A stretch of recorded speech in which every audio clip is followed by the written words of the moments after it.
शरीर स्वस्थ है, मन स्वस्थ है, भीतर कोई द्वंद्व नहीं, कोई आत्मग्लानि नहीं, तभी ईश्वर प्राप्ति हो सकता है, नहीं तो नहीं।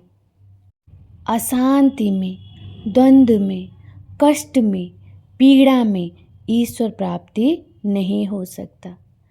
इससे हम गुजर सकते हैं, पर जब हम ये सब से गुजरते हैं, जब हम इसको समझ लेते हैं, फिर हम शांत हो जाते हैं, तभी ईश्वर प्राप्ति हो सकता है।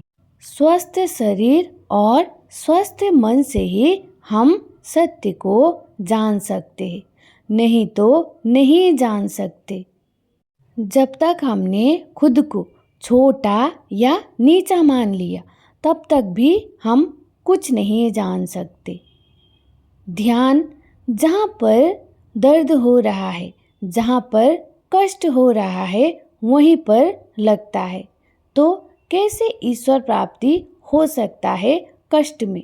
जब शरीर हल्का हो, मन एकदम शांत हो, स्वस्थ हो, तभी हमारा ध्यान ईश्वर पर लग सकता है, तभी हमारा ध्यान सही जगह पर लग सकता है। फिर हम होशपूर्ण होकर सभी चीज़ देख सकते हैं।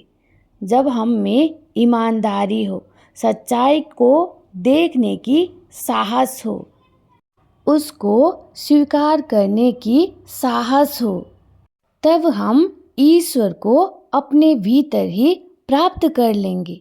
पर हम में साहस नहीं है, ईमानदारी नहीं है, हम अस्वस्थ हैं, दुख है, दर्द से गुजर रहे हैं, तब हम ईश्वर प्राप्ति नहीं कर सकते। जब तक अज्ञान है, तभी तक ही संघर्ष है। जब जान गए, तब संघर्ष पूरी तरह से खत्म हो जाती है। हम स्वयं ही जीवन झूठ से, बेईमान से जी रहे हैं, तो सच को कभी भी जान नहीं पाएंगे। सच दिखाई भी देने लगा, तब भी हम भाग जाएंगे, स्वीकार नहीं करेंगे, हम में साहस ही नहीं होगा। संसार एक माध्यम है, संघर्ष है।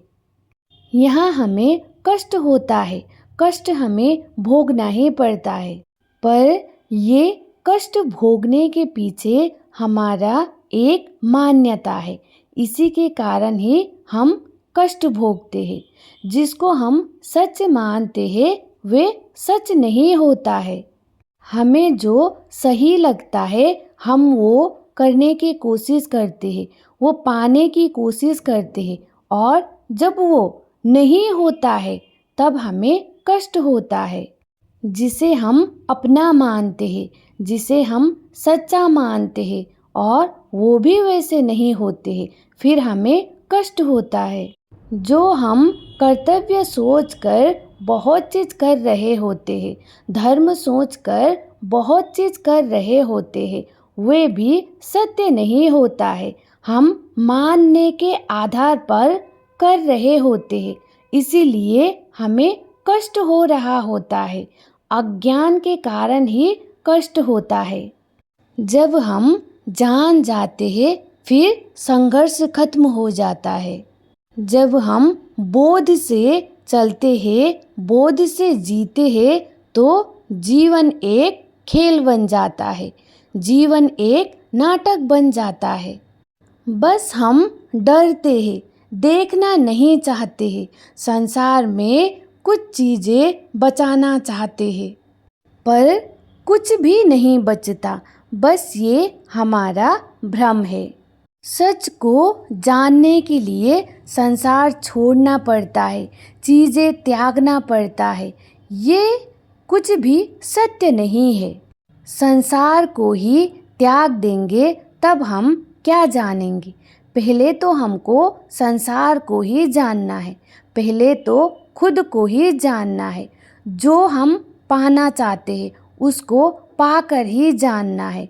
जो चीज़ हम अपना मानते हैं, वो ईमानदारी से निभा कर ही जानना है। पहले संसार में ही हमें सब कुछ जानना है। संसार कुछ नहीं है, ये बोलकर त्यागना और सब कुछ जानकर, अनुभव से ही जानकर अपने आप छूट जाना, ये बहुत बड़ी बात है। और जब जान ही लिया कि कुछ नहीं है, फिर तो त्यागने की बात ही नहीं आती है। जिसका कोई मूल्य ही नहीं है, उसको त्यागने या पकड़ने की बात ही नहीं आती है। वो जैसा है, बस जानना है। जानने भर से ही हम मुक्त हो जाते हैं। अज्ञान में ही संघर्ष है, राग द्वेष है, ज्ञान में तो मुक्ति है। जानकर भी संसार में अच्छी तरह जी सकते हैं। कुछ भी त्यागने और छोड़ने की ज़रूरत नहीं है। बाहर से सब कुछ त्यागा, फिर भी मन में त्यागने का भाव है, तो वो त्यागना कुछ भी त्यागना नहीं हुआ। और बाहर से सब कुछ है, सब जैसे जी रहे हैं, थोड़ा वैसे ही जी रहे हैं, पर भीतर से हम अनासक्त हैं, तब वे एक त्याग है। झूठ के सामने झुकते नहीं, सच को बोलने से डरते नहीं। भीतर एक साहस है, ये मुक्त है। ये मुक्त इंसान की पहचान है। बेईमानी से, छल से, झूठ से सत्य को जाना नहीं जा सकता है। जीवन को ही तपस्या बनाना है तो हर चीज़ ईमानदारी से, सच्चाई से देखना और स्वीकार करना सीखे पहले, तब फिर कोई अलग सा तपस्या करने की ज़रूरत नहीं पड़ता।